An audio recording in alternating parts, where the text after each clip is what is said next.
பிடிச்சிருந்ததுப்பா. என்னப்பா ரொம்ப பிடிச்சிருக்கு? எல்லாமே பிடிச்சிருக்கு. எல்லாமே ஏதாவது ஒண்ணு சொல்லுங்க. எந்த சீன் ரொம்ப பிடிச்சிருக்கு? எல்லா சீனும் எனக்கு பிடிச்சிருக்கு. ஒரு சீன் ஒண்ணு அத சொல்லு நீ. அந்த அந்த குட்டி பையனுக்காக அவங்க அம்மா அப்பா அங்கேயும் இங்கேயும் ஓடிட்டே இருந்தாங்கல்ல, அதான் பிடிச்சிருக்கு. சிரிப்பா இருந்ததே அதான். உங்க அப்பா அம்மா முன்னாடி இப்படி ஓடுவாங்களா? ஓடுவாங்களே. ஓடுவாங்க. ஏன் ஓடாம இருக்க முடியாங்க? உங்க அப்பாக்கு முட்டி வலிக்குமா ஓடி ஓடி? வலிச்சாலும் வலிக்கும். அப்பாக்கு தொப்பை இருக்கா? நிறைய தொப்பை அவ்வளோன்னு சொல்ல முடியாது. நல்லா பார்த்து சொல்லு, பயங்கரமா இருக்கு. அப்பா மேல பிரியங்கிறதுக்காக தொப்பை இல்லைன்னு போய் சொல்லாத. அவ்வளவா இல்ல. ஏன் அளவுக்கு இருக்குமா? உங்க அளவு விட கொஞ்சம். எனக்கே பெருசு, அதோட கொஞ்சம் கம்மியா. ஓகே. பர்கர் பிடிக்குமா? பர்கர் அவ்வளோ பிடிக்காது. பர்கர் அந்த பையன் பர்கர்னு கத்துனது பிடிச்சதா உனக்கு? அவன் எப்படி கத்துனா? கத்தி காட்டு. கத்து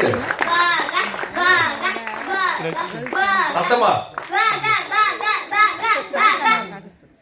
சூப்பர் சார். அவளுக்கு பர்கர் வாங்கி கொடுத்துருங்க. பீஸா தான் சாப்பிடுறியா? சார் பீஸா வாங்கி கொடுத்துலாம் விடு.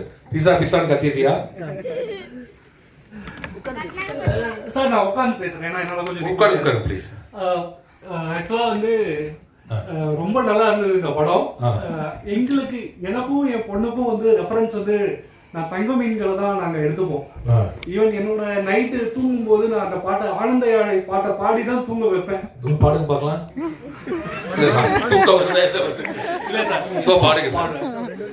ஆனந்த யாழை மீட்டுகிறாய் அடி ஆயிரம் மழை துளி கூட்டுகிறாய்.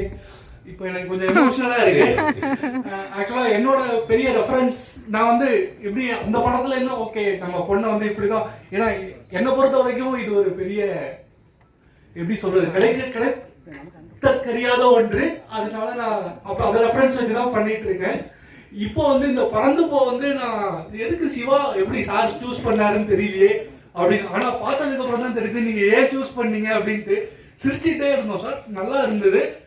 அதாவது ஒரு எளிமையான, நான் நிறைய வாட்டி யோசிச்சிருக்கேன் சார். Very Frank.